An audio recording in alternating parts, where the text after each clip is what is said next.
Hey guys! As usual, Sabado ngayon, kaya magre-ready na naman kami ng lunch ni Daddy-O. And I'm craving for pork nilaga. May craving pa akong nalalaman, no?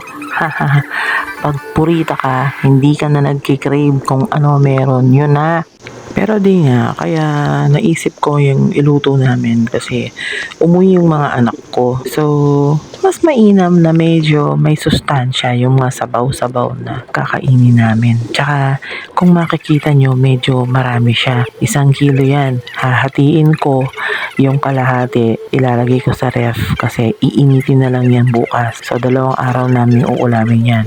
O, diba, tipid. Mas matipid kasi para sa akin kung minsanan ko na lang iluluto yung ulam. Hahatiin, i-ref yung kalahati, tas iinitin na lang kinabukasan. Thanks for watching. Follow for more tipid tips. Charis.